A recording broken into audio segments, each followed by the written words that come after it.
All right, we're joined by Diego Sanchez, who's got a big fight on Eagle FC. Diego, how's it going? Going good, going good. Just training hard and putting in that work and sacrifice dedication. To go out there and put a show on, man. I'm 40 years old, and I learned from some of the legends like Randy Couture and Dan Hendo how to push the career. As far as long as I can. And so right now it's just about being in the best condition and getting the work and the technique and taking care of myself at the same time, not getting injured, not getting hurt. Before we get into your fight, I just quickly want to touch on like this last year. Like, obviously, you're supposed to have that cowboy fight, then everything goes on to the UFC, and then you end up getting COVID really bad. Like, what has this past like 12, kind of 14 months been like for you? Oh man, it's been crazy. It's been a wild ride of life. Wild ride of experience. And so, yeah, it was hard, man. It was hard, and I went through hell, but it only made me stronger. I overcame it, and even with the COVID, was really. Hey, bro, please, dude. Sorry. It's all right. COVID. I'm at the barbershop right now. I'm with my homie Kevin Crane. He's getting lined up. Yeah, no, it was a hard year, man. 2020, 2021. Coming out of 2021, I almost died. So 2022, has been a blessing so far. As in December, I was starting to recover. I was starting to recover from the COVID, and right away in January, man, Ali hit me up. He's like, Eagle FC, they want you, Diego. They want you. They want your name. We want to bring you to our organization. We want to treat you like the legend that you are. And I was already in negotiations for BKFC, Bare Knuckle Fighting Championship, and that was going really well. And I had a nice bag that was ready for me to go do some BKFC. But the way things ended in 2021 and with my career in UFC, I'm a legacy pioneer of mixed martial arts. Yeah. And so being a pioneer of mixed martial arts, I really felt it was needed that I finish the chapters, to finish the final book of Diego Sanchez, because I didn't get to finish. Everything that happened with my trainer and my manager and the crazy ordeal that I was in. Yeah, no, I didn't get to finish correctly. And I still had more that I had to give to the MMA community. And when you get this offer from Eagle and you get the name like Kevin Lee, who's a big name, like what was that like? I imagine that has to be pretty exciting for you. Well, the big name, when Kevin Lee was released from UFC, the press conference for Eagle FC went really well. And the media and the attention that he was getting to sign with Eagle FC, I was like, all right, there's something behind this. And I looked into it, and Eagle FC and Habib's Russian connections, Muslim connections. I feel like it's a good place for me, and it's a little bit of a cleaner environment opposed to Sin City, and it's a little different. It's just different. Habib carries family values, morals, integrity, and respect, and so at the end of my career, I didn't feel like I was getting that from UFC. So, to come to Habib, one of the best champions ever, some people call him the GOAT, the real GOAT, to go and work with this man and his company and help promote something that's going to be new that can actually improve the sport of mixed martial arts. And I feel that he's going to do that with just having a straighter line. You know what I mean? There's, not everything is what you see on TV. There's a lot of strings being pulled, with $1 billion corporation. And you could believe it or not, but that is the truth, and that is what it is. It's a business, and it's just a business. And I wanted to be involved in a business that was a little more than just business, a family, someone who will appreciate what you do for their company. I go in there and I have an exciting, stellar fight and just completely expand the viewership of Eagle FC. Habib and Rizvan, they're not gonna act like nothing happened. You know what I mean? I did this with UFC many time and time again. You know, with epic, bloody, legendary fights. You know, so I'm excited. It's a new space. You know, it's a new place. We're gonna be fighting in Miami. Hey, bro, please. Sorry, That's okay. guys, but please. And yeah, no. So we're just we're doing this mission. I got a good coach behind me in Frank the Tank Lester. He has UFC experience. He trained John Jones. He trained Cowboy Cerrone. He trained Mike Perry. He's put a lot of hard work in, and you know the way things ended for him and Jackson Wink Academy wasn't so good either. You know, and the way things ended with JW and me wasn't so good. And so me and him, we've teamed up. You know, and he's there for me every day, holding mitts. He's big. He's strong. He can handle the hits and he's just a great coach, you know, with experience. So it's good to have him on the team. I got my homie Kevin Crane. Kevin, remember the name Crane? It was a jiu-jitsu phenom right now, the high rollers champion, and he's starting his mixed martial arts career. So I got him down here. We're working the stand-up. We're working the ground. We're doing everything that we have to do because, you know, I know in my mind and in my heart, once Kevin Lee realizes I'm not what he thought I was, that he's gonna and then when he sees that this guy can actually strike, kick, punch, move, and fight ambidextrously, he's gonna be like, I'm gonna take this guy down. And so I'm prepared when he, you know, the takedown's coming. In my opinion, the takedown's coming. I know it's coming, and I have my counter attacks and strategies prepared and ready to go and be victorious. With this fight, like I think a lot of people view it as Kevin Lee's. This is a fight for Kevin Lee just to win and Kevin Lee to get built up. But for you, like, what's that make you think? Because I've seen people go, "Oh, Diego has no shot," but like you look at your career, you've been big underdogs before and pulled them off. So like, what's it like when people think you have no shot or don't have much of a chance in this fight? Well, you know, the truth is, I have been an underdog my whole career. I wasn't supposed to win the Ultimate Fighter. I Yep. was supposed to win the King of the Cage world title. I wasn't supposed to do none of that from Little New Mexico, Albuquerque. You know, no Gracie Jiu Jitsu, no real professional boxing gyms, no real martial arts talents out here. You know, we have our guys, but you know what I mean. It's Albuquerque is it was a thin, very thin group of talented coaches and trainers out here. And so I made it to the top. I'm an underdog, and I'm still an underdog. And the whole point about this me being the underdog, it's an age thing, man. Kevin Lee's 29, so that's all I want to do is go out there, make a statement on Diego Sanchez is not just a dog fighter. Diego Sanchez is not just a mentally tough fighter, a physically tough and durable man. Yeah, I have those attributes, but I am also a skilled, cerebral warrior that has understanding for the concepts and principles of mixed martial arts. And I had to go through hell to find this shit. I had to go through hell to get my skills. I had to go through wars. Man, my body took the toll. Everything. It wasn't easy to get what I got, but I got something now, and that's why I chose to, even with the pay cut, go fight in Eagle FC over Bare Knuckle Fighting Championship because it is about my Sanchez legacy, the Sanchez legacy, everything that I did from the start to the finish, and for me to capitalize at the end with triumphant victory, it's gonna be a statement that cannot be denied. And so that is the mission that I'm on. That is the journey. That is the vision. And so I'm going out there to just use my skills. How do you kind of see it playing out? Just because you kind of brought up earlier, but like I'd imagine Kevin tries to shoot on you at some point. But like, how do you kind of see yourself winning this fight?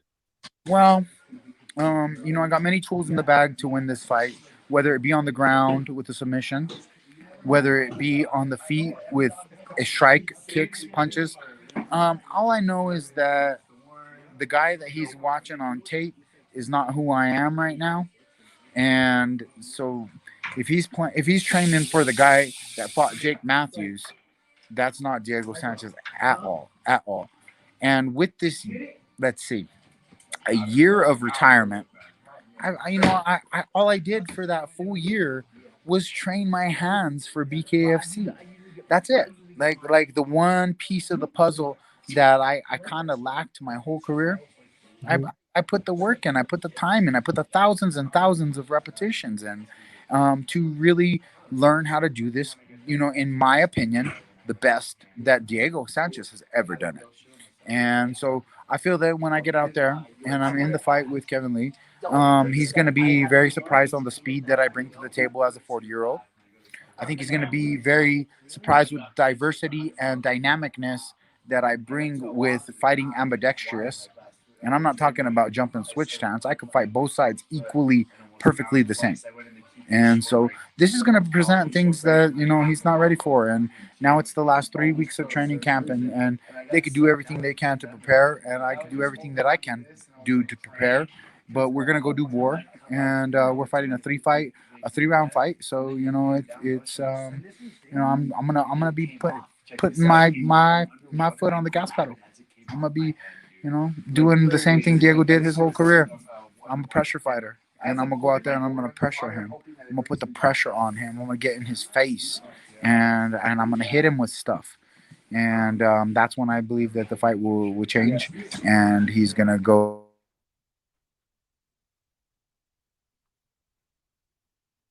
Um. Oh, I lost your. I I, lost your. Oh, I I got you again. I got you was again. receiving a call. Yeah. No. I 100%. I feel that that's when he's going to realize. Most people, they go to their strength. When things aren't going the way they anticipated, or the way that they perceived things were going to happen, they're going to go to their strength. And I believe that Kevin Lee's strength is his wrestling and his athletic ability.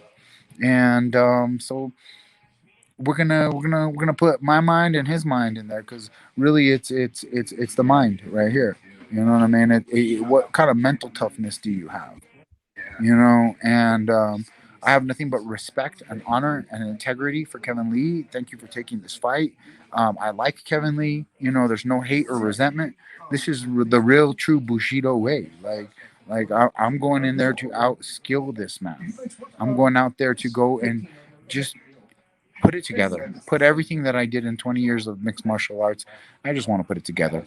And I was always undersized for 170 pounds. So at 165 pounds, I feel that it's going to be the right frame, the right weight, the right frame. I think that the weight cut is going to be proper. And I'm going to go in there strong and healthy, and give my best performance of my career. You get the win here. Like, what are those emotions? Like, what's that like after everything you went through this past year too? Man, it's nothing, man. It's no emotion, man. I'm fighting for my family. I'm fighting for my God. I'm fighting for my life, and that's why I'm still fighting. You know what I mean?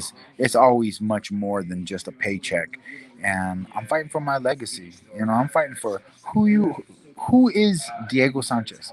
Who is this guy that did a lot of stuff in the UFC, but who is this guy now?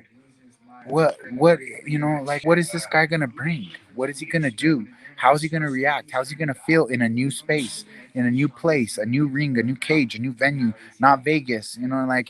There's a lot of different dynamics that go into this show, and I'm excited just to go out there and give my best. That's all I've done my whole career, is give my best, and be a fighter in life. And life is a much bigger fight than Kevin Lee. Life is a much bigger fight than BJ Penn.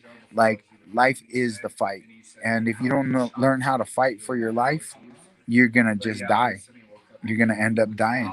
And so I'm fighting for my life, and I'm inspiring the rest of the world to fight for their life, fight for their best life, fight for happiness, fight for joy, fight for your familia. Fight for the things that matter in your life, not just finances. Just two more things. Like, you don't seem like you're really slowing down or really interested in retiring, but have you thought about like how much longer you want to keep fighting for? Um, Yeah, no, it's just it's all about the body. You know what I mean? Because I want to do this for I got 3 fights with Eagle FC, so I'm on a mission to go get the 165-pound super lightweight title, and after that, I'm gonna reassess and see what's going on, man. That's how we do in this game. I might do a bare knuckle fighting championship after this. Like I always did want to do a fight with no gloves. So that's a big possibility too. And just last thing, like for you personally, like are you still disappointed or just mad about how this whole UFC thing ended? Just because you are like a UFC legend, like you brought so many people into this sport. Like, are you mad about how all that ended? Oh no, man. There's no need to hold a grudge. A grudge will only kill you. A grudge will only hurt you. A grudge will only put you in the chains and the shackles of hatred. And that's not Diego Sanchez positive energy. I'm on the Diego Sanchez positive energy, infinite, universal, God upstairs taking care of me type of energy. And no, I have no resentment for what has happened and transpired in the end of my career with the UFC. But with that being said, I do think that there's a lot of things that could be improved in the UFC that they're not putting effort to improve. I believe that it's just a business. It's just a business, and it's just about money. And I think that fighting is a different sport, and combat is a sport where men get injured and bleed and sacrifice their bodies for the entertainment of the masses and the fans and the building of the company. And with that being said, it's like this ain't some normal business. You need to give some care. You're gonna need to give some love. You got to give some family value. You got to give some seniority to a man that actually did something for the company, that actually helped with the expansion of something that became $1 billion business that was $60 million in debt when I came into it. I'm like, I was a pioneer and I did do great things. I was never the UFC champion, but I was a people's champion for the UFC for a long time. And before the internet came around, for all you millennials that don't know what it was like before the internet, there was a thing called cable TV, and that's where you used to watch The Ultimate Fighter on your TV screen. You had to get together. You had to sit on the couch. You had to go to a sports bar. You had to watch this innovative show that was the expansion. It was the expansion. It's what exploded the UFC to another dimension. And so on TV, I don't think that anybody's ever had more TV fights than me. And I did main event after main event. I did the Nick Diaz fight on TV. I did the Clay Guida fight on TV. I did the Catman fight on TV. I did the Ellenberger fight on TV. I did so many TV fights, and I just feel like, you know what? I just let it go. I'm happy and grateful to be in a new organization that values me and recognizes me for the legend that I am. Even if it's a pay cut, it's about the values. It's about the real characteristics of this company and the core. What's coming from the core? Is the Mhm. core just greed? Because that ain't cool. Is if the core of something is just greed, is that the only reason you're doing it? Is that the only reason it exists? Is just from the core energy of greed? No, that's not how Habib works. Habib was never about that. And that's why he was blessed abundantly, because he was doing it for his legacy. And now I'm in Eagle FC, and I'm looking to be an Eagle FC champion. I want to be the golden eagle out of Albuquerque, New Mexico. You know what I mean? Like that's what I'm trying to be. I ain't trying to be that bald white-headed eagle. I'm trying to be that golden one. Uh, Eagle FC 165-pound champion. That is the vision. That is the intention, and that is the goal. just quickly following up on that, like just a two-part thing. Do you think you ever fight in the UFC again, or because like I think you should have like that proper send off, and then Yeah. you kind of mentioned it with the greed. Like, do you see anything ever change with the UFC with fighter pay? Like, you see fighters like Ngannou stepping up. Like, do you think anything will ever change? Well, I don't really see him change. I don't see it changing. I don't see UFC changing. I see it going under before it changes. I see something newer and better coming that takes it out, or maybe it goes bankrupt. I don't know, but I think that in the end, UFC, they've done a great job expanding the sport, but it is a greedy organization, and how many billions do you have to get before you start paying the fighters more than 10% of the venue? More than 10% of the revenue. It's you got the NFL and the NBA. They're getting paid 50. The other sports are getting paid 60. Like on the real. They like UFC. They ain't paying fighters, and we're the fighters that get fucked up. We're the fighters that get fucked up. And it's just like they just throw you out like a piece of old trash, and don't come back again. And I don't even got a fight pass. And like, can I get tickets to the fights? I don't know. I wasn't an ass kisser. You know what I mean? I just did me and believed in me, and now I'm still here doing me, and the journey continues.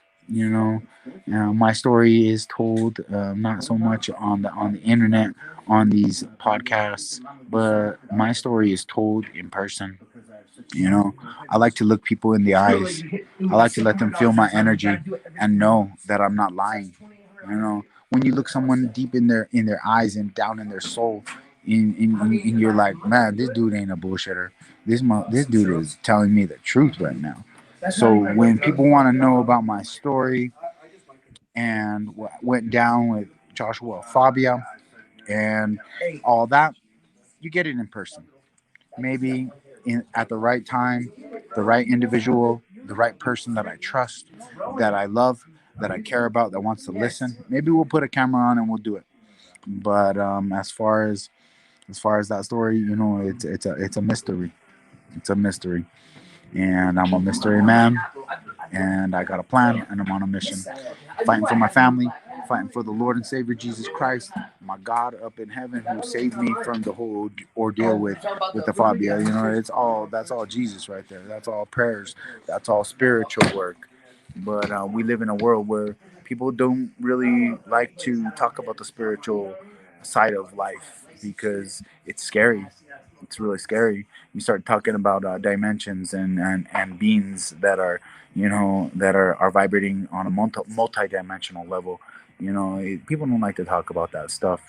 Me, in person, I'll talk to all that, tell you all my stories, because I am one of the men that went down the rabbit hole to try and find my own spiritual truth. I got hurt in the process. Yeah, I sacrificed my freedom even in the process. But at the end of the tunnel, man, I refound what was real from the beginning, and that was my relationship with the Spirit of Jesus Christ and God up in heaven, the Creator. And so people can think what they want and believe what they want, but Diego loves you, Jesus loves you, and it's all about that abundant energy, positive intentions, positive life. Think good, think bright. Like everything comes from the thoughts.